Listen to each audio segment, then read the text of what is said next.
Good morning everyone. Current affairs through MCQ की series में 3 अगस्त के करंट अफेयर्स हम एमसीक्यू के थ्रू डिस्कस करेंगे।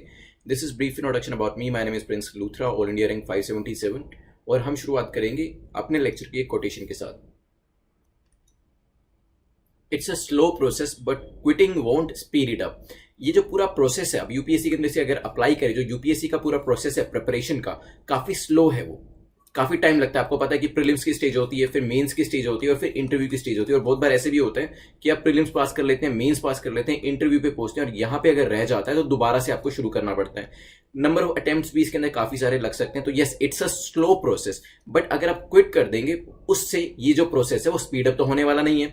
तो यहाँ पे आपको क्विट नहीं करना है किसी भी सिचुएशन के अंदर। प्रीलिम्स क्रैक करिए, मेंस क्रैक करिए, अगर नहीं भी होता इंटरव्यू तो दोबारा से आइए, दोबारा से क्रैक करिए। अगर आप प्रीलिम्स एक बार कर सकते हैं तो दोबारा भी क्रैक कर सकते हैं, मेंस एक बार क्रैक कर सकते हैं तो दोबारा भी कर सकते हैं। मान लीजिए प्रीलिम्स ही नहीं हो रहा है आपका, आपने 2-3 बार दिया एग्जाम, प्रीलिम्स नहीं हो रहा है, नेवरदलेस, क्या आपको लगता है क्विट करने से ये जो प्रोसेस है स्पीड अप हो जाएगा? नहीं, आपको तैयारी तो करनी ही पड़ेगी और वो जो स्लो प्रोसेस है वो वैसे ही रहने वाला है। आप प्रोसेस की जो स्पीड है उसको चेंज नहीं कर सकते, लेकिन आप अपनी प्रिपरेशन को चेंज कर सकते हैं ताकि इस प्रोसेस में आपको बार बार ना घूमना पड़े। चलिए नए मेंबर्स देख लेते हैं। So welcome to all the members जिन्होंने नया ज्वाइन किया हमारे यहाँ पर। और स्पेक्ट्रम और पॉलिटी के एमसीक्यूज आपको प्लेलिस्ट है उसके अंदर अवेलेबल करा दिए जाएंगे। टॉपिक्स देख लेते हैं तो क्या क्या हम डिस्कस करने वाले हैं। हम सबसे पहले विंड एनर्जी के बारे में देखेंगे, देन वाहन के बारे में भी एक एमसीक्यू है, प्राइवेट सेक्टर जॉब्स के ऊपर भी एक क्वेश्चन है, एलटीआरओ के ऊपर भी डिस्कशन करेंगे, ई फ्लो ऑफ रिवर्स के बारे में भी एक एमसीक्यू देखेंगे, general census commissioner of India के ऊपर जो डेटा निकला है उसके बारे में देखेंगे, डेमोग्राफिक डिविडेंड इसी से रिलेटेड है, क्वेश्चन नंबर 6 और 7 रिलेटेड है। देन स्क्वाड्रन के बारे में देखेंगे, राफेल को लेके, Gandhi king initiative, and then Amaravati को लेके भी एक क्वेश्चन है। देन नेक्स्ट चलते हैं, जो मार्किंग स्कीम है वो हमारी कुछ इस तरीके से रहेगी, वो मैं दिखा देता हूं आपको। अगर अपर 2 ब्रैकेट्स में आप स्कोर करते हैं then you will be in the safe zone, मतलब 6 या 6 से ज्यादा आपको स्कोर करना है रेगुलर बेसिस पे, कंसिस्टेंट बेसिस पे, ताकि आप इंश्योर कर पाए कि प्रीलिम्स आपका हो जाएगा। अगर लेस देन 6 स्कोर करते हैं आप, 1 to समवेयर बिटवीन 5 आपका स्कोर आता है, तो दोबारा से अटेम्प्ट कर लीजिएगा और एक्सप्लेनेशन को ध्यान से सुन लीजिएगा। चलिए फर्स्ट क्वेश्चन पे चलते हैं। First question is about wind energy target. Which of the following statement is or are correct about wind energy target? wind energy target को लेके कौन सी स्टेटमेंट ठीक है? फर्स्ट स्टेटमेंट कहती है India has set itself a target of 175 gigawatt renewable energy capacity by 2022।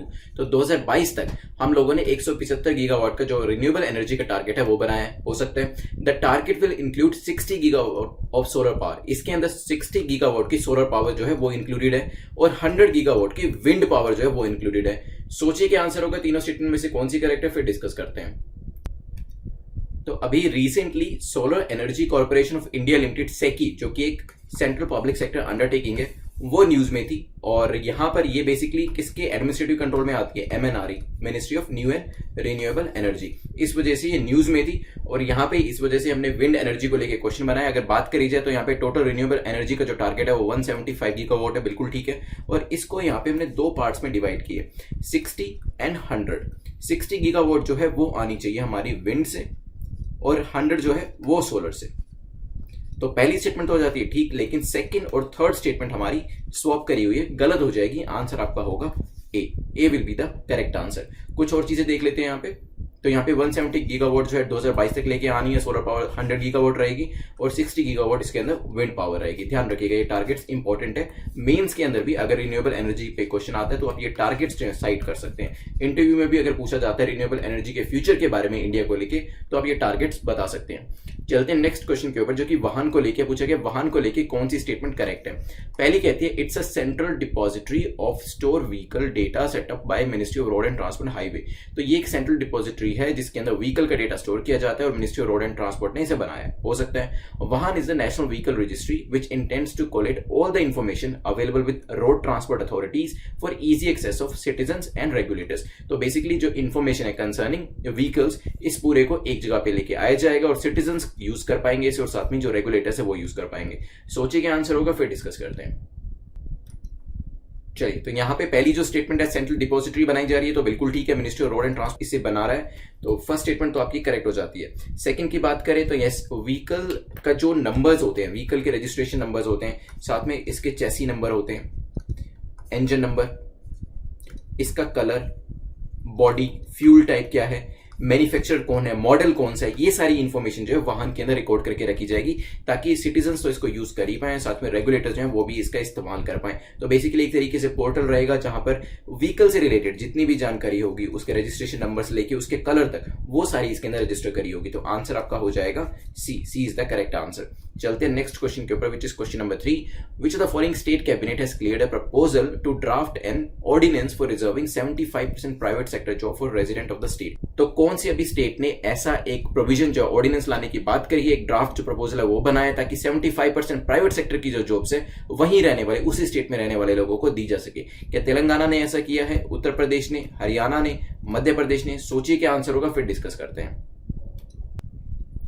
चलिए discuss करते हैं यहाँ पर। तो 75% का ये जो प्रोविजन है ये हरियाणा लेके आया है, सी इज द करेक्ट आंसर। इसमें 75% जो नई एम्प्लॉयमेंट्स होंगी वो लोकल कैंडिडेट्स को दी जाएगी, ऐसी जगह पे जहां पर सैलरी 50,000 से कम है। तो लेस देन सैलरी जो 50,000 से कम होगी वहां पर ये जो जॉब्स है वो प्रोवाइड करी जाएंगी, चाहे वो कंपनीज दे रही हो, सोसाइटीज दे रही हो, या ट्रस्ट दे रहा हो, कोई limited liability partnership firm, partnership company जो है वो इसको प्रोवाइड कर रही हो। स्टेट ऑफ हरियाणा में ऐसा लाया जा रहा है। और भी कुछ प्रोविजन इसके अंदर है, जैसे कि एक प्रोविजन है कि 10% जो कैंडिडेट्स होंगे वो एक पर्टिकुलर डिस्ट्रिक्ट से मैक्सिमम आ सकते हैं, इससे ज्यादा नहीं। तो आपको यहाँ पे डाइवर्सिफिकेशन जो है वो भी दिखाना पड़ेगा। साथ में ही जो इंडस्ट्रीज है उनके लिए भी एक क्लॉज है, प्राइवेट सेक्टर के लिए एग्जम्पशन क्लॉज।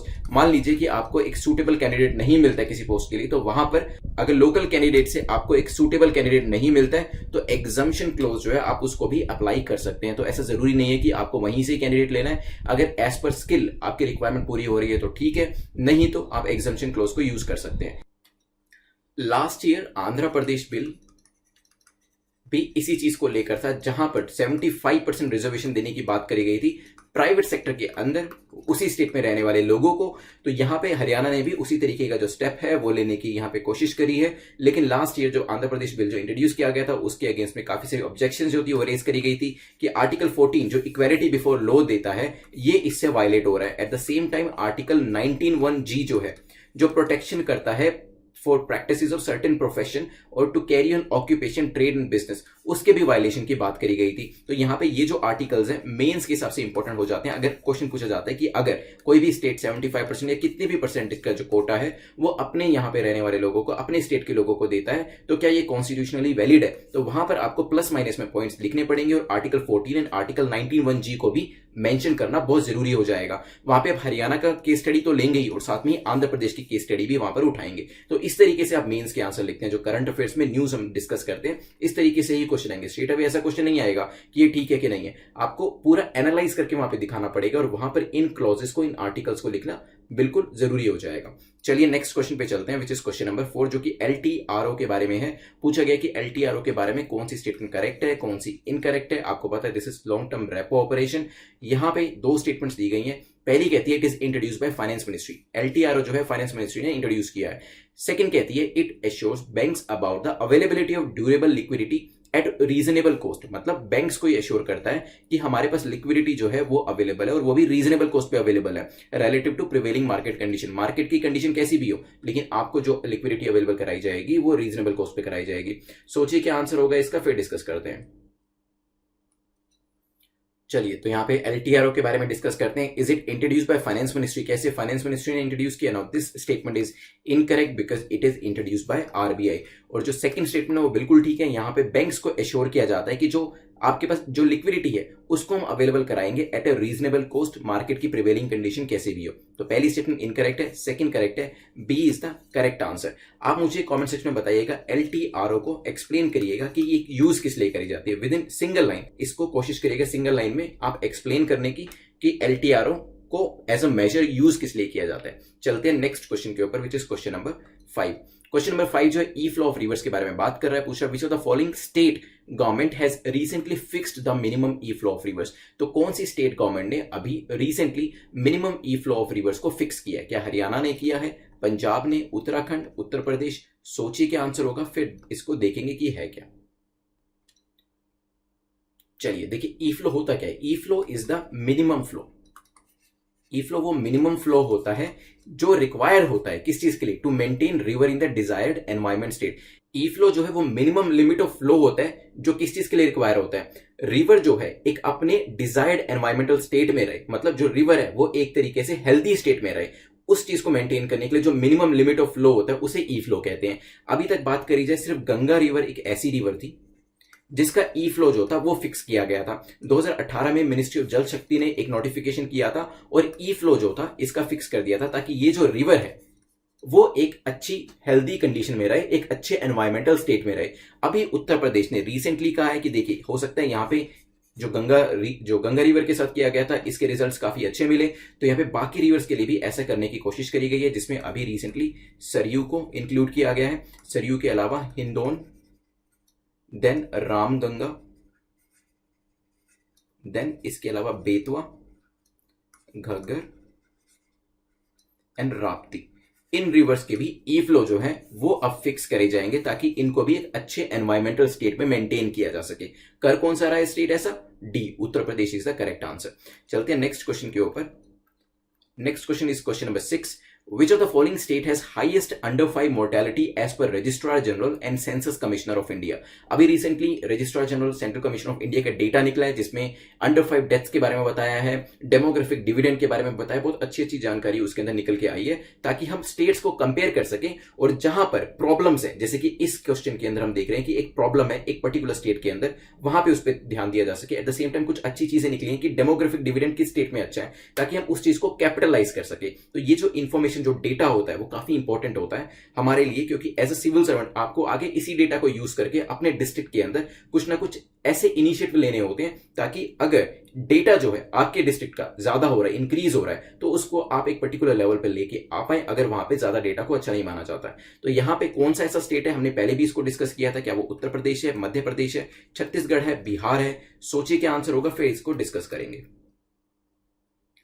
चलिए देखिए, अंडर 5 डेथ्स के बारे में हमने 2-3 दिन पहले भी डिस्कस किया था कि कौन सा स्टेट जो है वो सबसे ज्यादा इसका नंबर लेके बैठा है। तो यहाँ पे जो आंसर है वो है मध्य प्रदेश। मध्य प्रदेश का जो नंबर है वो बाकी स्टेट्स के कंपैरिजन में सबसे ज्यादा है। B is the correct answer. Data देख लेते हैं एक बार ये अंडर 5 डेथ्स का। तो यहाँ पे मध्य प्रदेश जो है रूरल 21.9 है, अर्बन 13.4 है, 20 इसका ओवरऑल नंबर है। मध्य प्रदेश के बाद जो दूसरा रैंक आता है वो उत्तर प्रदेश का आता है, देन राजस्थान है, बिहार और राजस्थान में ज्यादा डिफरेंस नहीं है, फिर असम का आता है नंबर, देन झारखंड का आता है। आपको जो टॉप स्टेट है यहाँ पे जो सबसे बुरा परफॉर्म कर रहा है उसका जो नंबर है और उसका जो नाम है वो आपको पता होना चाहिए।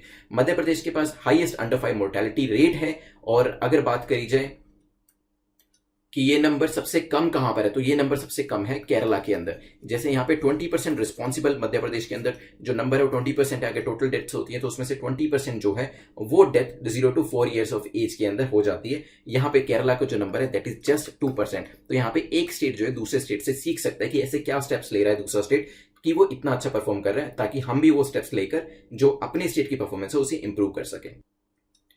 चलते हैं अपने नेक्स्ट क्वेश्चन के ऊपर, विच इज क्वेश्चन नंबर 7, जो कि डेमोग्राफिक डिविडेंड। अगेन डेटा वहीं से आया है। डेमोग्राफिक डिविडेंड के ऊपर पूछ रहा है विच of the following state has highest percentage of demographic dividend. तो किस स्टेट के अंदर सबसे ज्यादा परसेंटेज है डेमोग्राफिक डिविडेंड की? क्या वो तमिलनाडु है, क्या वो तेलंगाना है, आंध्र प्रदेश है, या मणिपुर है? सोचिए, फिर हम इसका पूरा एक चार्ट देखेंगे जिसमें ये सारा डेटा दिया हुआ है। चलिए आंसर मैं पहले आपको बता देता हूं, इट्स बी तेलंगाना। आंध्र प्रदेश का परफॉर्मेंस भी काफी अच्छा है, देख लेते हैं एक बार। तो यहाँ पे स्टेट है और 2013, 14, 15, 16, 17, 18 का डेटा दिया है, और यहाँ पे 18 के डेटा में 71.1% तेलंगाना जो है सबसे ऊपर है। अगर हम हाईएस्ट प्रोपोर्शन की बात करते हैं, वर्किंग एज 15 to 59 जो कि हमारा डेमोग्राफिक डिविडेंड माना जाता है, ठीक है। उसके बाद थोड़ा सा ही पीछे आंध्र प्रदेश, ज्यादा पीछे नहीं है। और यहाँ पे 1% का जो डाउन है वो दिल्ली के अंदर भी देखा जा सकता है। लीस्ट परफॉर्मेंस में देखा जाए तो यहाँ पे बिहार का नंबर आता है। तो ध्यान रखिएगा, हमारा जो आंसर होगा दैट विल बी तेलंगाना, और ये डेटा मैंने आपको दिखा दिया। चलिए नेक्स्ट क्वेश्चन पे चलते हैं, which is question number 8। In which of the following squadron Rafales are included. आपको पता है अभी राफेल्स जो है अंबाला में लैंड किए थे, और इसको एक पर्टिकुलर स्क्वाड्रन में, if I am not wrong, squadron number 17 में इसको इंक्लूड किया गया। उस स्क्वाड्रन का नाम बार बार न्यूज में आ रहा था, तो आपको बताना है कि कौन सी स्क्वाड्रन में, कौन सी ऐसी इंडियन एयरफोर्स की स्क्वाड्रन है जिसमें इसको इंक्लूड किया गया। तो क्या गोल्डन एरोज में इंक्लूड किया है, टाइगर शार्क्स के अंदर, भारत रक्षक, या ग्लैडिएटर्स? सोचिए क्या आंसर होगा, फिर इसको देखते हैं। चलिए तो आंसर यहाँ पे है ए, गोल्डन एरोज जो है स्क्वाड्रन नंबर 17, उसके अंदर राफेल्स को इंक्लूड किया गया। सो ए इज द करेक्ट आंसर। चलते हैं नेक्स्ट क्वेश्चन के ऊपर, विच इज क्वेश्चन नंबर 9, जो कि गांधी किंग इनिशिएटिव को लेकर है। पूछा गया with which country India is initiating this particular initiative, जिसको गांधी किंग इनिशिएटिव कहा गया है। सोचिए क्या आंसर होगा। यूनाइटेड किंगडम है वो कंट्री, यूनाइटेड स्टेट्स है, मैक्सिको है, या फिर फ्रांस है? कौन सी कंट्री है, नाम सोचिए उसका, फिर इसको डिस्कस करेंगे कि ये पूरा जो इनिशिएटिव है किस चीज को लेकर। चलिए, तो रिसेंटली ये जो स्टार्ट किया गया है इंडिया और यूनाइटेड स्टेट्स ने, गांधी किंग इनिशिएटिव जो स्टार्ट किया, B is the correct answer. तो एक तरफ गांधी है, दूसरी तरफ मार्टिन लूथर किंग है, और ये इनिशिएटिव एक तरीके से एक्सचेंज प्रोग्राम के लिए, मतलब इंडिया और यूएस के जो स्टूडेंट्स होते हैं, जो फैकल्टी होती है, उनका एक एक्सचेंज प्रोग्राम है, ताकि हमारे यहाँ से जो स्टूडेंट्स हैं वो यूएस के सिविल राइट मूवमेंट के बारे में पढ़ सकें, और वहां के जो स्टूडेंट्स हैं वो हमारा जो फ्रीडम स्ट्रगल हुआ था जिसमें गांधी जी ने एक इंपॉर्टेंट रोल प्ले किया था, तो यूएस के जो स्टूडेंट्स हैं वो हमारे फ्रीडम स्ट्रगल के बारे में पढ़ सकें। यहाँ पे गांधी किंग ग्लोबल अकेडमी जो है उसको भी एस्टैब्लिश करने की बात करी गई है, और साथ में ही एक चीज और भी प्रपोज करी गई है कि US India Gandhi king development foundation जो है उसको बनाया जाएगा। तो देखते हैं आगे आने वाले टाइम में क्या होता है। Basically it's an exchange program, ताकि एक दूसरी कंट्री के जो स्टूडेंट्स हैं दूसरों के यहाँ पे जो मूवमेंट्स हुए थे, जो एक हिस्टोरिक मूवमेंट के तौर पे जाने जाते हैं, उसके बारे में जान सकें। आज के लास्ट क्वेश्चन पे चलते हैं। लास्ट क्वेश्चन काफी इंटरेस्टिंग है। यहाँ पे आपको पता है कि आंध्र प्रदेश के अंदर 3 जो कैपिटल है वो बनाई गई है, और अभी इसका जो बिल है उसको भी जो गवर्नर की जो एसेंट है वो मिल चुकी है। तो यहाँ पे एक डिसेंट्रलाइजेशन बिल जो था वो इंट्रोड्यूस किया गया था, ताकि 3 कैपिटल मैं आपको दिखा देता हूं कौन कौन सी है। तो यहाँ करनूल है, अमरावती, विशाखापट्टनम, ताकि तीनों रीजन का डेवलपमेंट हो सके, इसलिए 3 कैपिटल जो है वो बनाई गई है, ओवरऑल डेवलपमेंट हो सके। अदरवाइज क्या होता है कि एक कोने में अगर कैपिटल होती है तो वो एरिया तो डेवलप कर जाता है, बाकी जो एरियाज होते हैं वो बैकवर्ड रह जाते हैं। तो यहाँ पे कोशिश यही करी गई है कि जो 3 कैपिटल्स हैं तीनों रीजन के अपने अपने एरियाज के डेवलपमेंट हो जाएंगे। लेकिन क्या कैपिटल जो है उसको भी बताया गया कि क्या नेचर होगा कैपिटल का, वो आपको बताना है। क्या अमरावती को जुडिशियल कैपिटल बनाया जाएगा, करनूल को लेजिस्लेटिव कैपिटल बनाया जाएगा, विशाखापट्टनम को एग्जीक्यूटिव कैपिटल बनाया जाएगा? सोचिए क्या आंसर होगा, फिर इसको डिस्कस करते हैं। चलिए देखिए, अमरावती जो है इसको बनाया जाएगा लेजिस्लेटिव कैपिटल, और करनूल को बनाया जाएगा जुडिशियल कैपिटल। विशाखापट्टनम जो रहेगी वो एग्जीक्यूटिव कैपिटल रहेगी। तो हमारा आंसर तो हो जाएगा ए। बिल्कुल ध्यान रखिएगा, पूछा जा सकता है। और यहां पे रीजन भी मैंने आपको बता दिया कि 3 कैपिटल बनाने का रीजन क्या है। तो हमारे 10 क्वेश्चन कंप्लीट होते हैं। अब हम रिवीजन करेंगे, रिवीजन को मिस नहीं करना है। This is going to be your first revision. पहली रिवीजन होगी, दूसरी आपको खुद करनी है, जो कि कल हम करवाएंगे आपसे। और कॉमेंट सेक्शन में मार्क्स अपने जरूर लिखिएगा। चलिए, तो सबसे पहले विंड एनर्जी टारगेट के बारे में देखा था। 175 गीगावाट जो है वो टारगेट रहेगा 2022 तक रिन्यूएबल एनर्जी के लिए। और उसको बाइफर्केशन कैसे किया, 60 गीगावाट विंड रहेगा और 100 रहेगा हमारा सोलर। ये हमने पीछे यहाँ पे देख लिया था। सेकी के बारे में देखा था, सीपीएसयू है, न्यूज में थी, डिस्कस किया था इसको। वाहन के बारे में देखा था, बेसिकली एक रिपोजिटरी बनाई जा रही है जहां पे पूरा इंफॉर्मेशन रहेगा व्हीकल को लेके, उसके इंजन नंबर से लेके उसके कलर तक का सारी डिटेल रहेगी कि फ्यूल किस तरीके का यूज होता है, मैन्युफैक्चरर कौन है, मॉडल क्या है, नंबर क्या है, चेसी नंबर क्या है, बॉडी कैसी है, फ्यूल टाइप कैसी है, सब चीजें उसके अंदर दी जाएंगी। फिर हमने डिस्कस किया था 75% रिजर्वेशन प्राइवेट सेक्टर के अंदर स्टेट के लोगों के लिए। हरियाणा जो है लेके आया है। आंध्र प्रदेश जैसा ये बिल है, और हो सकता है आगे आने वाले टाइम में इसको क्लियरेंस भी मिल जाए। आर्टिकल 14, आर्टिकल 19 1G ऐसा लोग कह रहे हैं कि वायलेट हो रहा है। मेंस के हिसाब से काफी इंपॉर्टेंट क्वेश्चन आपको पता होना चाहिए, दोनों केस स्टडीज के बारे में, हरियाणा और एपी। देन हमने एलटीआरओ के बारे में देखा था। आरबीआई इसको लेके आया है। रीजनेबल कॉस्ट पे ड्यूरेबल लिक्विडिटी जो है वो प्रोवाइड करी जाएगी बैंक्स को, और यहाँ पे मार्केट कंडीशन का इस पे इंपैक्ट नहीं जाएगा। फिर हमने minimum E flow of reverse के बारे में देखा था। Ganga is the only river जिसको ये फैसिलिटी दे रखी थी। अभी सरयू, हिंदू, रामगंगा, बेतवा, घग्गर, राप्ती इन सबको दिया जाएगा, उत्तर प्रदेश का ऐसा कहना है। और यहाँ पे होगा क्या, बेसिकली एनवायरमेंट स्टेट एक अच्छा हेल्दी स्टेट बनाया जा सके रिवर का, उसके लिए ये चीज करी जाती है। फिर हमने देखा था इसके बाद नेक्स्ट क्वेश्चन, क्वेश्चन नंबर 6 जो हमारा था registrar general census commissioner of India के बारे में था। यहाँ पे जो डेटा निकला है अंडर 5 डेथ का सबसे ज्यादा वो मध्य प्रदेश का था। केरला सबसे कम है, 2% है। सीखा जा सकता है काफी स्टेट से कि ऐसा क्या किया जा रहा है। देन हमने डेमोग्राफिक डिविडेंड के बारे में देखा था। तेलंगाना का जो नंबर है काफी अच्छा है, उसके बाद आंध्र प्रदेश है, फिर दिल्ली है, और यहाँ पे लीस्ट जो स्टेट है जहां पे डेमोग्राफिक डिविडेंड ज्यादा अच्छा नहीं है वो उनके नाम भी दिए हुए हैं, वो भी देख सकते हैं हम। राफेल्स को कहां इंक्लूड किया गया, गोल्डन एरोज के अंदर इंक्लूड किया गया है यहाँ पर, और 17 स्क्वाड्रन है ये।